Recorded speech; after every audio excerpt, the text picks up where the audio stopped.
नमस्कार दोस्तों, मैं नरेंद्र आपका एनके अकेडमी में स्वागत करता हूँ। आज अपना टॉपिक रहेगा सीआरओ। जानते हैं कि सीआरओ क्या होता है। इलेक्ट्रॉनिक्स में टॉपिक होता है कि सीआरओ एक होता है सीआरटी। तो कहाँ कहाँ से एग्जाम में क्वेश्चन आते हैं वही देखेंगे। एग्जाम की दृष्टि से कौन कौन से पॉइंट इंपॉर्टेंट है उन पॉइंट के बारे में डिस्कस करेंगे। ज्यादा डीपली ना पढ़ के अपन देखेंगे कि आईटीआई लेवल में कितने क्वेश्चन बनते हैं, उस हिसाब से अपन चलेंगे और सीआरओ को कंप्लीट करेंगे। तो जानते हैं सीआरओ क्या होता है। सीआरओ होता है आपका कैथोड रे ऑसिलोस्कोप। ये फुल फॉर्म है जो कि एग्जाम में पूछी जाती है कि सीआरओ की फुल फॉर्म क्या होती है। तो सीआरओ की फुल फॉर्म होती है कैथोड रे ऑसिलोस्कोप। एक होता है आपका सीआरटी। सीआरओ के अंदर ही एक सीआरटी ट्यूब लगी रहती है, उसकी फुल फॉर्म होती है कैथोड रे ट्यूब। ये भी यहाँ से भी क्वेश्चन बन सकता है। ये फुल फॉर्म से दो क्वेश्चन बनते हैं ऑब्जेक्टिव। अब जानते हैं सीआरओ क्या होता है। सीआरओ होता है यह एक डिजिटल डिवाइस होता है। यह एक डिजिटल डिवाइस होता है सीआरओ। सेकंड नंबर का पॉइंट है अपना, यह लीनियर डिवाइस होता है। तो ऑब्जेक्टिव बन सकता है यह एक लीनियर डिवाइस होता है। कैसा डिवाइस होता है? लीनियर डिवाइस होता है। यह धारा विभव को नाप सकता है, यानी धारा और वोल्टेज को नाप सकता है ये सीआरओ। लेकिन ये पॉइंट आपको इंपॉर्टेंट मेंशन कर देता हूं, ये पॉइंट ध्यान में रखना है। ये पावर को नहीं माप सकता है। ये सीआरओ सभी को माप सकता है लेकिन पावर को नहीं नापता है।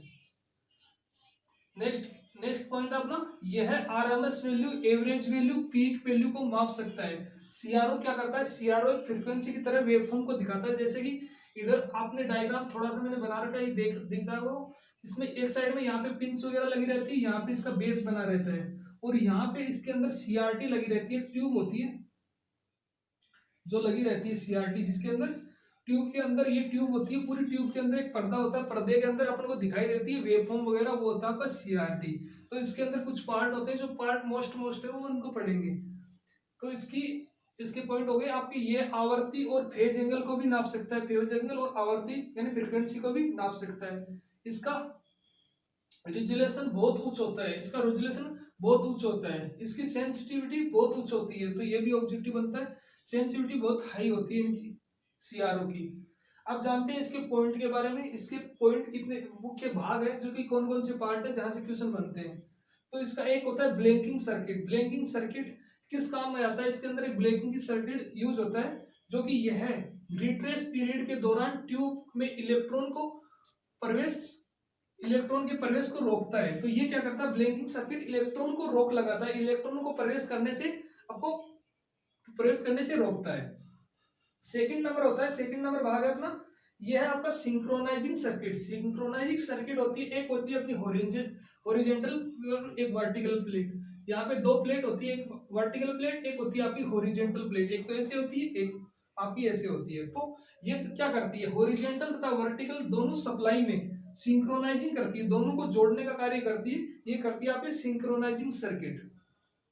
फिर एक होती है आपके फास्फोरस कोटिंग। फास्फोरस कोटिंग होती है, वो होती है आपकी स्क्रीन के ऊपर। यहाँ पे स्क्रीन के ऊपर यहाँ पे एक फास्फोरस कोटिंग की जाती है।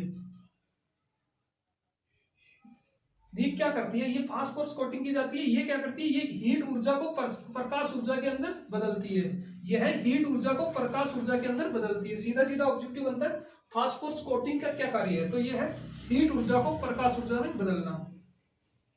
एक होता है आपका भाग होता है, ये होता है इलेक्ट्रॉन गन। इलेक्ट्रॉन गन, इसकी मदद से ट्यूब में इलेक्ट्रॉन प्रवेश होता है। इलेक्ट्रॉन गन की मदद से तो प्रवेश होता है, और रोकता किसकी मदद से? रुकता है आपका ब्लैंकिंग सर्किट की मदद से इलेक्ट्रॉन रुकते हैं, और इलेक्ट्रॉन प्रवेश करता है आपका इलेक्ट्रॉन गन की मदद से। तो ये हो गए 4 पॉइंट। आगे देखते हैं इसके नेक्स्ट पॉइंट, सीआरओ के मुख्य और कौन से इंपॉर्टेंट पॉइंट है जो एग्जाम की दृष्टि से इंपॉर्टेंट है। इसका स्क्रीनशॉट ले लो, फिर देखेंगे इसके आगे।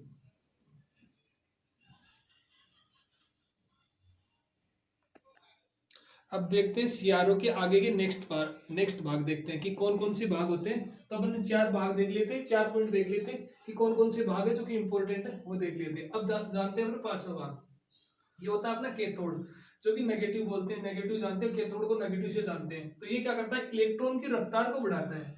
इलेक्ट्रॉन की रफ्तार को बढ़ाता है, इलेक्ट्रॉन की रफ्तार को यानी गति से तेजी से भेजता है। यहाँ पे आगे में अपना 6 नंबर का भाग रहेगा एक्विडेज कोटिंग। एक्विडेज कोटिंग से जो इलेक्ट्रॉन इधर उधर फैल जाते हैं उनको किनारों पे इकट्ठा कर लिया जाता है। स्क्रीन पे मैंने दिखाया था वहां पे। तो स्क्रीन पे क्या कर दिया जाता है? उसको इकट्ठा कर लिया जाता है। इधर इधर इलेक्ट्रॉन जाते हैं, उनको एक पॉइंट पे केंद्रित कर लिया जाता है, इकट्ठा कर लिया जाता है।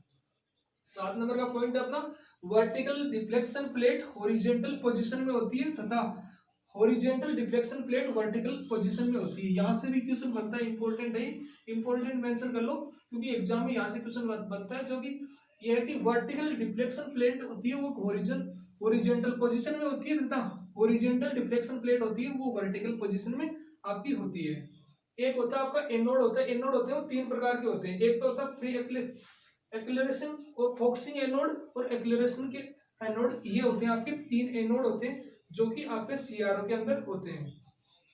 फिर इसके अंदर पिंस वगैरह होते हैं, तो पिंस वगैरह का यूज होता है। यहाँ से क्वेश्चन तो नहीं बनता, लेकिन पता नहीं यहाँ पे आ भी सकता है ये क्वेश्चन, हाई लेवल के एग्जाम में आता है। तो इनके कुछ पिन है जैसे कि P11, P4, P6 और P15 और P31। तो ये P11 का आपका काम है जनरल केपलिंग, सीआरओ के अंदर काम में लिया जाता है। और P4 का काम आपका ब्लैक और व्हाइट आपकी स्क्रीन के अंदर दिखाने के लिए काम में लिया जाता है। और P6 होता है आपका केपलर सीआरओ के अंदर यूज में होता है। P15 का यूज होता है आपका सैम्पलिंग सीआरओ, जैसे कि सैम्पलिंग होता है एकदम सिंपल वेवफॉर्म होती है, तो उसके अंदर आपका ये होता है सैम्पलिंग सीआरओ।